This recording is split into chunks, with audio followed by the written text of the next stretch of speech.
ये बनारस का मणिकर्णिका घाट है, जहाँ एक ऐसा डोम समाज रहता है जिसकी रोजी रोटी जिंदों से नहीं उन मुर्दों से चलती है। पूरी जिंदगी जब तक सस्ती है, छोटे से लेकर बड़े तक, वो 3 घंटे में राख हो जाती है। जीवन का अंतिम पड़ाव पार कर रहे हो, जहाँ आग कभी बुझती नहीं, क्योंकि एक दिन सबको मरना है और ये 24 घंटा मतलब कभी आग बुझता नहीं। जिस दिन बुझ जाएगा वो दिन परले आ जाएगी।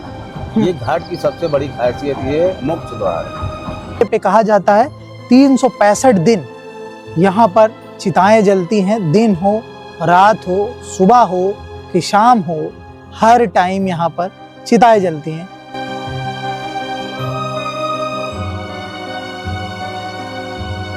कहा जाता है जो मणिकर्णिका में जला उसे फिर जन्म नहीं मिलता, क्योंकि शिव उसके कान में मोक्ष का मंत्र फूंक देते हैं। यहाँ की आग हजारों साल से जल रही है, न कभी बुझी है और न कभी बुझेगी, क्योंकि ये आग नहीं, ये मोक्ष का दीपक है। ये ऐसी अग्नि है जो कभी बुझती नहीं है। साल के 365 दिन ये ऐसे ही जलते रहती है और कहा जाता है ये आग ही जो है मोक्ष प्राप्त के लिए रास्ता बनती है।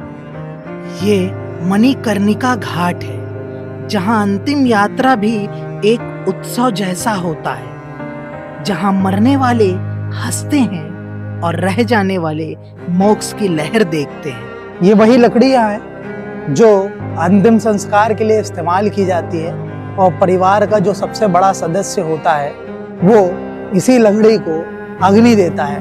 कोई डर नहीं है, अभी मर जाए हम अच्छा है, 10 साल बाद मरे तो भी अच्छा है। जिंदा रह के क्या करेंगे, क्या लेना क्या देना दुनिया के अंदर है बाबू, सब तो यही रह जाएगा। जीने का कोई सवाल नहीं है। ये मेरे पीछे आप देख सकते हैं मणिकर्णिका घाट है और ये वही घाट है जहां 365 दिन इसी तरह चिताएं जलती हैं और मोक्ष की प्राप्ति होती है। संजय जी, कुछ इस घाट के बारे में हमें बताएं।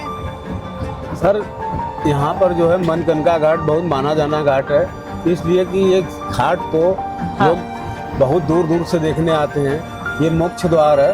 यहाँ कभी भी किसी भी चिंता में आप पड़े हैं, अगर मणिकर्णिका घाट पर आ जाएंगे तो आपको चिंता सब दूर हो जाएगी। क्योंकि एक दिन सबको मरना है और ये 24 घंटा मतलब कभी आग बुझता नहीं। जिस दिन बुझ जाएगा वो दिन परले आ जाएगा।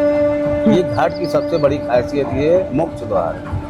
पहले तो नदी में लोग लाशें फेंक देते रहे। जब मोदी जी आए ये सब सिस्टम सब खत्म हो गया। अच्छा, जब फेंका जाता था तब भी ये घाट वैसे ही जलती थी? हाँ, जलती थी, तब भी जलती थी। कोरोना काल में कैसा था इस मणिकर्णिका? कोरोना काल में सर जो है कि जगह नहीं, ये मणिकर्णिका घाट ये जगह नहीं था।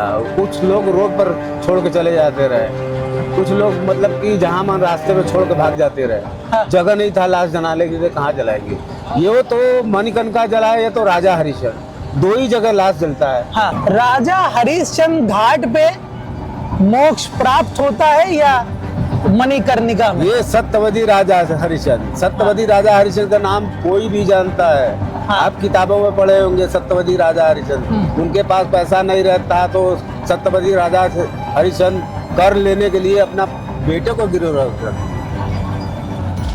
तो दोनों जगह पे ये क्या कहते हैं वो चिताएं जलती हैं। भाई, सत्यवती राजा हरिश्चंद्र का सबसे बड़ा कहानी है। हाँ, मणिकर्णिका तो भाई मुख्य द्वार तो ही है, मगर सत्यवती राजा हरिश्चंद्र से बड़ा कोई नहीं। दोनों का महत्व बराबर है। दोनों बस वही, बस लोग की अपनी आस्था के हिसाब से कोई मणिकर्णिका घाट में जो है चिता जलवाता है। जितने परदेसी आते हैं, बाहर से पर्यटन आते हैं, राजा हरिश्चंद्र का दर्शन जरूर करते हैं।